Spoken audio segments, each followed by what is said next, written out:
ಬೆಂಗಳೂರು ಗ್ರಾಮಾಂತರ ಜಿಲ್ಲೆಯ ಸುಪ್ರಸಿದ್ಧ ಶ್ರೀ ಪವಾಡ ಬಸವಣ್ಣ ದೇವರ ಮಠದ ಶಾಲಾ ವಾರ್ಷಿಕೋತ್ಸವ ಕಾರ್ಯಕ್ರಮವನ್ನು ಅರ್ಥಪೂರ್ಣವಾಗಿ ನೆರವೇರಿಸಿದ್ದಾರೆ. ನೆಲಮಂಗಲ ಮಠದ ಆವರಣದಲ್ಲಿ ನಡೆದಿರುವಂತಹ ಕಾರ್ಯಕ್ರಮ ಇದು. ಈ ಕಾರ್ಯಕ್ರಮದಲ್ಲಿ ಮಕ್ಕಳೇ ನಿರೂಪಣೆ ವಹಿಸಿದ್ದು ಪ್ರೇಕ್ಷಕರ ಮೆಚ್ಚುಗೆಗೆ ಕಾರಣ ಆಗಿದೆ.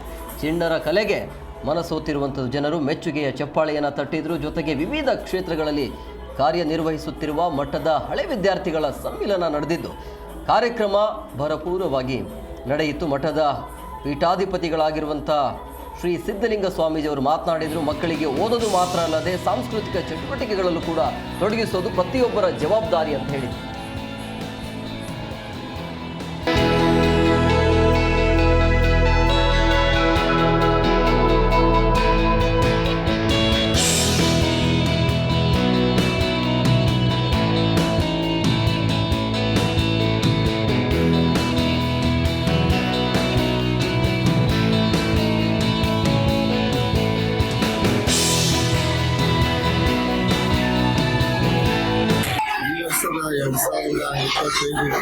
ಸಾಲಿನ ಶಾಲಾ ವಾರ್ಷಿಕೋತ್ಸವವನ್ನು ವಿಭಿನ್ನ ರೀತಿಯಲ್ಲಿ ನಾವು ಆಚರಣೆ ಮಾಡ್ತಾ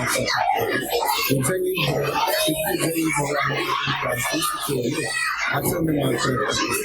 ಕಾರಣ ಮಕ್ಕಳ ಪ್ರತಿಭೆಯನ್ನು ಒಂದು ಕಡೆ ಅನಾವರಣ ಮಾಡಬಾರ್ದ್ರೆ, ಜೊತೆಗೆ ನಮ್ಮ 25 ವರ್ಷದ ಹಿಂದಿನ ಹಳೆ ವಿದ್ಯಾರ್ಥಿಗಳನ್ನ ಇವತ್ತಿನ ಕಾರ್ಯಕ್ರಮಕ್ಕೆ ಅತಿಥಿಗಳನ್ನಾಗಿ ಆಗಮಿಸಿ ಕರೆದು ಅವರ ಮಾತುಗಳನ್ನು ಆಡ್ತಕ್ಕಂಥ ಕಾರ್ಯಕ್ರಮ.